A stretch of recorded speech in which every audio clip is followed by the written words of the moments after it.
Formosa, the island my father had never been. Another day working the volunteer clinic had passed. Dr. David Lansborough and his family came to the shore to bathe in the cool sea water amidst the coral reef.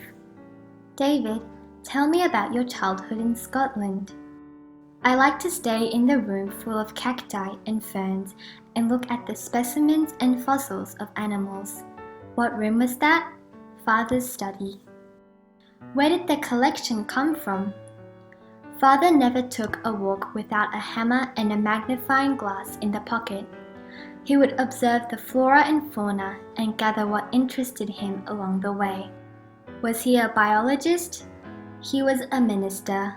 That was some minister. So was my grandfather. The pursuit of knowledge was never in conflict with Grandpa's ministry. Over his lifetime, he discovered 70 new species. Like father, like son. Indeed, they were alike.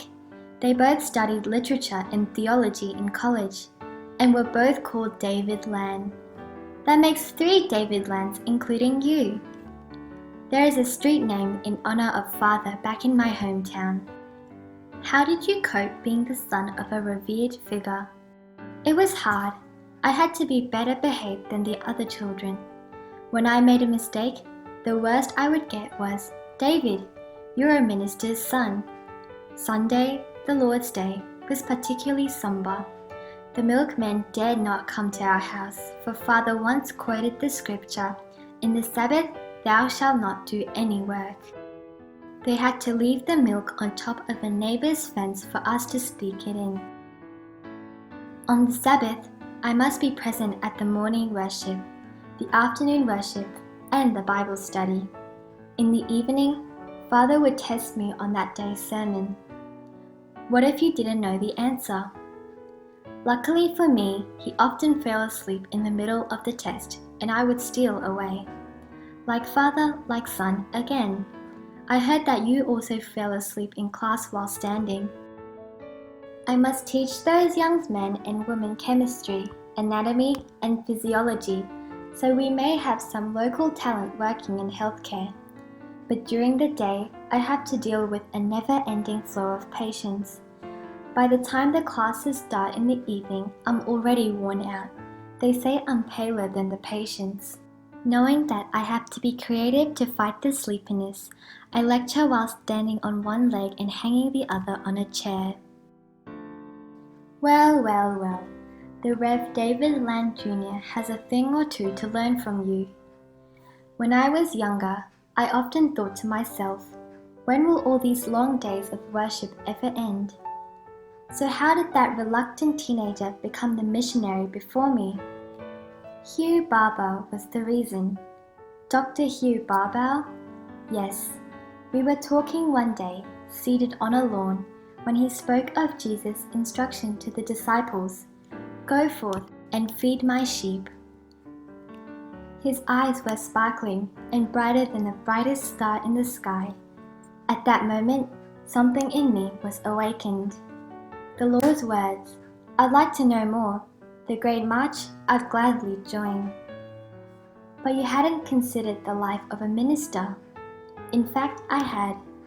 I tried a lot of open-air preaching during my last year in middle school. Enthusiastic the crowds were not. I realized I had not such a calling. I decided to go to college first, to study literature.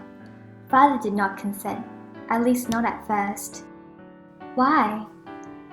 As the family grows to a household of 9, father's salary remained constant. Oh no. Fortunately, an aunt offered to cover lodging and board. The rest father could manage. In college, I skipped to 4th year Greek and Latin and graduated 1 year early. How did you go from classics to medicine then? The idea of medical mission had taken root by the time I got my master's in literature. Wasn't medical school costlier? That's right. I supported myself by winning a physics contest and a scholarship from a mission society. And you'd be surprised how much you could save renting a room without hot water. Without hot water, You went 5 years showering in cold? True story. When I got my license, there were 2 prospects for me.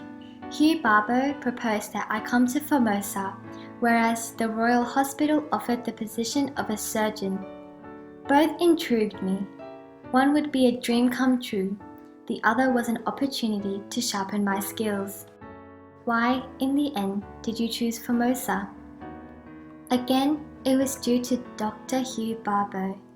He said there was an emergency that the previous missionary doctor to Central Formosa died suddenly, and they desperately needed a replacement. He assured me the lack of surgical experience wasn't an obstacle. Mere months later, I was on a ship to Formosa. What troubled you the most when you first got here? The Taiwanese tones. Gao, gao, which one's dog and which one's monkey? There are 7 tones in the language. The same pronunciation means different things in different tones. Weren't malaria and dysentery your worst enemy? Yes, those 2. I would have diarrhea and vomit at the same time. 1 minute, I would be freezing. The next, I couldn't take off my clothes soon enough. Was it the climate? Well, Changhua in May is indeed hot and humid. The hospital crammed with patients. We should have renamed it Smoldering Pot. And that smell, mixed with the damp air, whenever someone had a foot ulcer showed up. The locals simply called the condition smelly foot. Everybody in the consulting room would skip a few breaths and walk away. But you would hold a smelly foot to your nose and have a jolly good sniff. The odor of the wounds helped me assess the patient's recovery. Respect. The sooner the annex is built, the more patients we can accommodate at the hospital. I agree. No more mishap regarding collapsing walls. There were frankly too many patients that day. Funny that no one made a sound when the wall came down. I guess they were stunned by how bloody I looked. They probably thought you would curse them to the lowest rung of hell, but all you said was, "Please be careful next time." Truly my dearest, gentlest, tenderest man. I am the son of my mother. I wish I could have met her. Too bad she'd passed away when we married. Mother led a hard life to keep us all warm and fed. Yet her love was radiant and ever palpable. She prayed for each of us every day. What about Father? He was rather stern. One morning, he thought I was acting sluggish and swish threw the book he was holding at me. Come evening, though, Father asked me to kneel down with him and pray. He was ashamed of his behavior and entreated the Lord for forgiveness. The Rev. Dr. Lan Jr. wasn't as rigid as he seemed after all. Father would have been happy had he visited Formosa. The cacti and ferns in his collection would have thrived in these wilds, all the specimens alive and well here. I think David IV is what would have made him happiest. I love your story. Good memories, bad memories, they're just like the pages we flip through. And with God as our leading light, we shall be bold in the journey ahead. Let's go then. Time for what's next. Dr. David Lansborough III helped feed Jesus' sheep in Taiwan for 4 decades. The image of him striving to do good inspired his son to also serve the Lord. 21 years after David III departed from Taiwan, David Lansborough IV set foot on the island to trace his father's beautiful footprints and make more of his own.